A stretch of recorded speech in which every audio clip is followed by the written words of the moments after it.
Well, howdy, I'm the Amateur Logician from amateurlogician.com. We're going to return once again to Socratic logic by Peter Kreeft to study some traditional logic. Socratic logic is one of my go-to recommendations if you want to learn traditional logic. And we're going to today look at truth versus validity and preview at least categorical syllogisms. In chapter 8, we deal with the issue of truth and validity, at least in section 5, and we're to go through some of my notes as it pertains to this section. So what's the distinction between truth and validity, and what does logic principally concern? And then if we jump ahead to chapter 10, we get into syllogisms. And we're going to think about the structure or form of syllogisms, and then analyze a few syllogisms as well. We're also going to review some concepts like the square of opposition and distribution as we go through this. Okay, so let's think about the so-called three acts of the mind as a start. So in traditional logic, we often talk about the three acts of the mind because here we're trying to break down reasoning. When you're making an argument for something, you have some reasoning involved, you have some inference, but you also have some propositions, and within those propositions are various terms. Now, the first act of the mind is simple apprehension. That's when we form a concept, a term, when we name things, so to speak. And then the second act deals with judgment when we form a proposition. So if we have something like all men are mortal, we're making a statement, we're declaring something to be the case, and this proposition is either true or false. Moreover, that proposition contains terms. We have mortality and men. So judgment, so to speak, presupposes simple apprehension as a prior act of the mind that's required to form a judgment. And then we get into reasoning, the third act of the mind, and here logic principally comes into play because we're thinking about inference, although traditional logic thinks about all three acts of the mind. But principally, when we think about logic, we think about reasoning, for example, forming a categorical syllogism. Now, reasoning can be either good or bad, so to speak. On the one hand, we have logically valid arguments. That's where we follow the rules of logic. But we can also have bad reasoning. We can have logically invalid arguments, and those are associated with a fallacy or fallacies. Now, what is the distinction between truth and validity? And Peter Kreeft explains that truth is the relationship between a proposition and the real world. A proposition is true insofar as it corresponds to what is actually really the case out there in the world.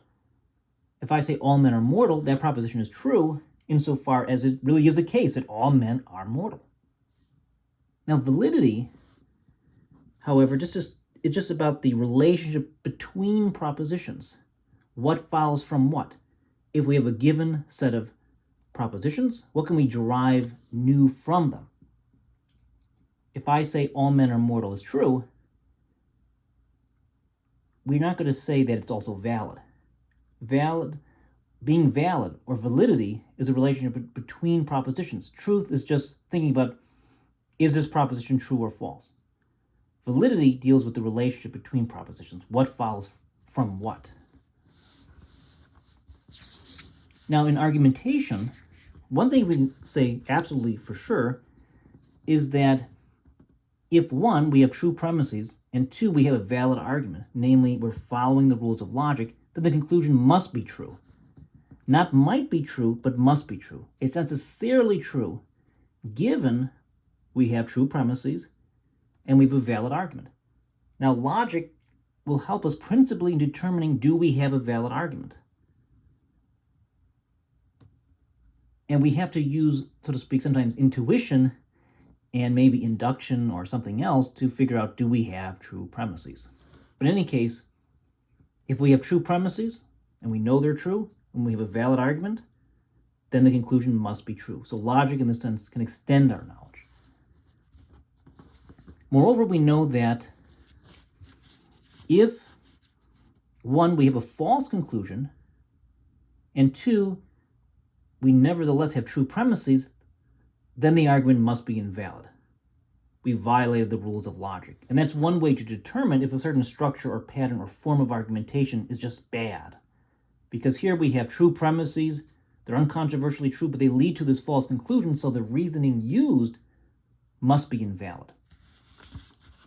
Also, for example, we can think about if 1, we have a false conclusion, and 2, a valid argument, then we know that at least one premise must be false. So if we know we have a false conclusion, but we have a valid argument, well, the starting point, there must be some problem with the starting point. Namely, at least one premise must be false.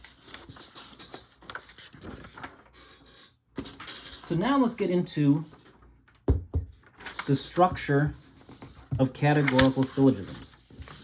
And we're going to be previewing this, and in future videos we'll go more in depth. And in my website, I have a whole page dedicated to the categorical syllogism. In fact, I have a couple of pages at least. But in any case, what does a categorical syllogism consist of? What's the structure of it?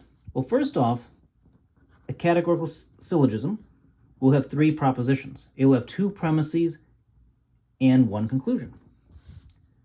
And there will be 3 terms in it.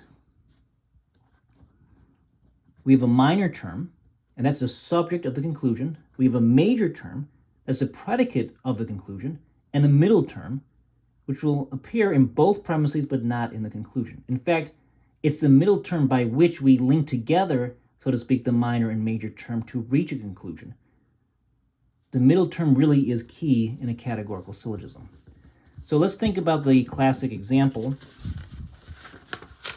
All men are mortal. Socrates is a man, therefore Socrates is mortal. Okay, so note that men, or a man, so men is the middle term, okay? And that's because it appears in both premises, but the middle term never appears in the conclusion, thus Socrates is a man. Notice that the minor term is the subject of the conclusion. So Socrates appears here, and it appears in this premise. And because this premise, the term, well, Socrates is really not a term, it's an individual person, name. But in any case, because Socrates appears in this premise, we call this premise the minor premise. Now, the major term is the predicate of the conclusion. So that's mortal.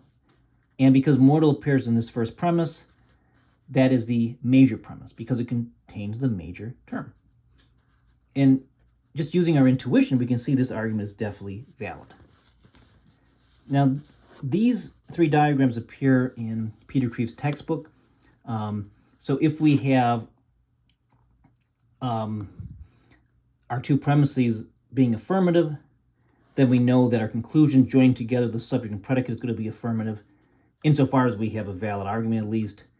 But if we have 1 negative premise, the conclusion is definitely going to be negative. If we have 1 negative premise, the conclusion will definitely be negative, at least insofar as it is valid.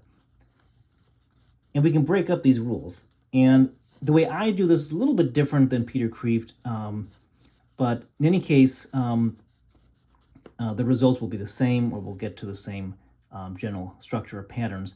But I think the way I think about this is a little bit easier. So on the one hand, for example, we can think about the middle term. The middle term must be distributed once at least, okay?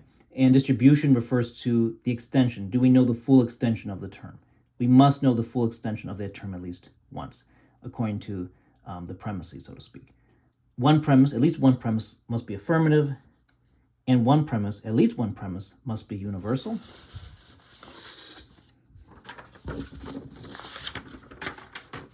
And then, another thing we can say for sure is that any distributed term in the conclusion must be distributed in its respective premise. Moreover, if there's a particular premise, there will be a particular conclusion. And if there's a negative conclusion, there must be a negative premise. Now, we can say more on this. We can try to justify each and every one of these rules, and we can do so. But right now, we're just engaging in a general overview or preview. But also, let's just review a little bit more. So remember, distribution refers to all the members of a term. So if we say all men are mortal, all men implies that the subject is distributed there, because we're talking about every member of being a man, so to speak. We're talking about all men. Now, a proposition has quantity and quality as features. Remember, in terms of the quantity, it's either universal or particular. Now, technically, it can also be singular, but for practical purposes, so to speak, we will treat, and we do usually treat, singular propositions as universal. And we've talked about that before on this YouTube channel. And then we have quality. It's either affirmative or negative. So we can think about the square root of opposition. So we have our universal affirmative proposition. We have our particular affirmative proposition. We have our negative universal and our negative particular. And notice that the subject in the A type of proposition, that subject is distributed. In the negative, we have, for at least the universal proposition, both the subject and predicate are distributed, okay? And in the negative particular, only the predicate is distributed, and nothing is distributed in the affirmative particular. So let's consider a couple of examples, at least in this video. So this is page 234 of Peter Kreeft's textbook. We have all dead men are men. Some men bleed. Therefore, some dead men do not bleed. The question is this argument valid? Does the conclusion follow necessarily from those two premises? And the answer is, it's invalid, right? It's invalid because if you just have two affirmative premises, we're not going to pull out something that's negative from that. So that's why it is invalid. What about number 2? No dead men are live men. All live men bleed. Therefore, no dead men bleed. So is that valid or invalid? Does a conclusion necessarily follow from those two premises? Is that valid or invalid? Well, this too is actually invalid. Okay. And there are other examples in the textbook like this that we can explore. But this is just a basic introduction to the syllogism and the distinction between truth and validity. There's much more to be said.